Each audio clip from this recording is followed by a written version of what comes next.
All right, let's just jump right in. For as long as any of us can remember, the path to success seemed pretty straightforward, right? Study hard, get good grades, get a degree, and you're set. But what if that entire race we've been training for is already over? What if AI didn't just move the finish line, but it's already crossed it, and we didn't even notice? Today, we're going to dig into how AI is completely flipping the script on education and success itself.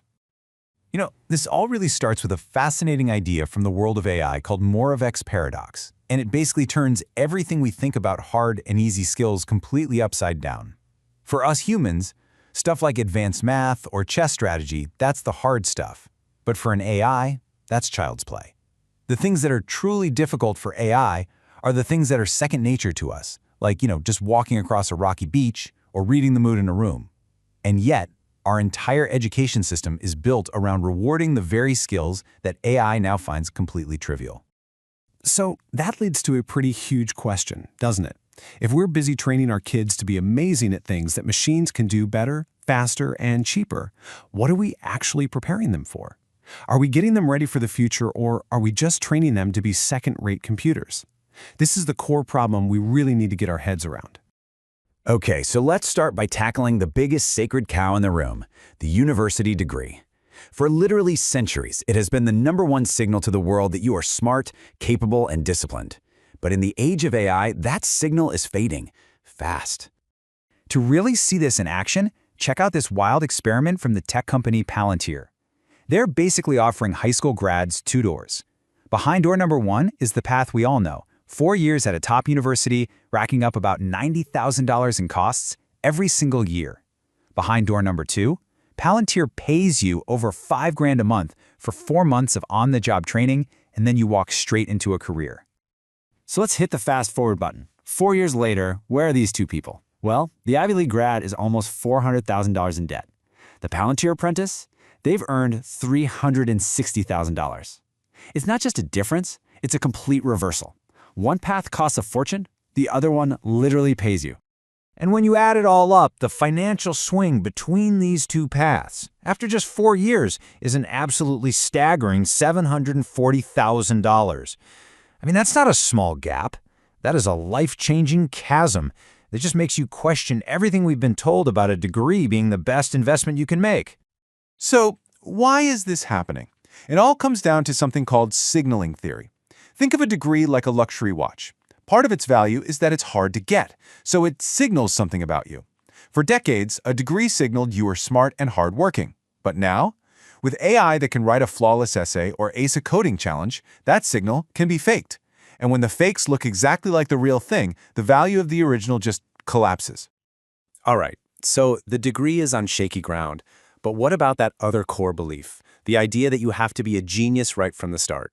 The whole 10,000 hours rule, specialize early, and crush the competition from day one. Well, it turns out the data tells a very different story. Just think about the old fable of the tortoise and the hare. In education, we have the rabbit. They start super young, they specialize intensely in one thing, and they become a champion early on. And then you have the tortoise. They spend their youth exploring, trying lots of different things, and they don't specialize until much later. They look like they're falling behind. Our entire system is designed to reward the rabbits. But here's the twist. A massive analysis published in the journal Science looked at elite performers across all kinds of fields: sports, music, chess, you name it. And the results are just jaw-dropping. The kids who were youth champions are almost never the same people who become adult champions. We're talking a 90% disconnect. The early bloomers, they almost never win the long-term race. And if you think that's wild, it gets even more extreme when you look at income. Researchers tracked the kids who scored in the top percentile in cognitive tests and then looked at which adults were in the top percentile of earners. The overlap between those two groups? Brace yourself. It was just 1%. That means 99% of the highest earners were not the kids everyone thought were the smartest. The race to the top is a marathon for sure, not a sprint. So, if the old rules, get a degree, specialize early, are falling apart, then what's the new playbook? How do you actually prepare for this new world? It's time to build a completely new strategy. So one really powerful new idea is something called the barbell strategy. The idea is instead of living in the safe, boring middle, you put all your energy at the two extremes. On one end of the barbell, you go deep on the timeless classics: philosophy, art, literature, even physical sports. These build a foundation of what it means to be human. Then, on the other end, you become an absolute master of the cutting-edge frontier, the newest, most powerful AI tools. And what do you do with the stuff in between? You avoid it. That's the mushy middle, all the standardized stuff that an AI can do in a heartbeat. And this way of thinking leads to a whole new kind of resume. Let's call it proof of work. See, in a world full of fake signals and AI-generated text, the only thing that really proves your worth is the real, tangible mark you've left on the world. Did you actually organize a community event? Did you get your hands dirty and repair a complex machine? Did you build a real reputation? These are things that involve friction, struggle, and other people, things AI simply cannot fake. Your sweat is the new currency. So look, it's clear that AI isn't just some threat we need to hide from. It's the single most powerful tool humanity has ever invented. The real key, though, is understanding how this tool actually works, not on a technical level, but on a human one. The computer scientist Kentaro Toyama put it perfectly. He said technology isn't a leveler, it's an amplifier. It doesn't make everyone equal, it just takes whatever you already are, your curiosity, your drive, your goals, and it cranks the volume up to 11. It makes curious people more curious, and it makes lazy people even lazier. Here's a super simple example. Imagine two students with the same homework and the same AI tool. Student A types in, "Give me the answer." They copy, they paste, they're done. But no real thinking ever happened.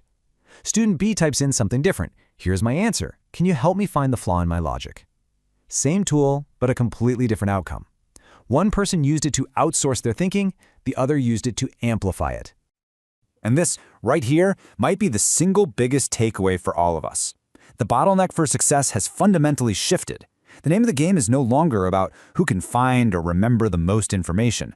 AI has already solved that problem. The new game, the new currency, is all about the uniquely human traits that AI can't touch: real curiosity, genuine grit, and the skill of asking a really, really good question. So, in the end, you can think of AI like the most powerful GPS ever built. It can get you anywhere you want to go, faster and more efficiently than you could ever imagine. But there's one thing it can't do. It can't choose the destination for you. That job, that responsibility, that's still all on us. So the real question is, when that destination box pops up on the screen, what are you going to type?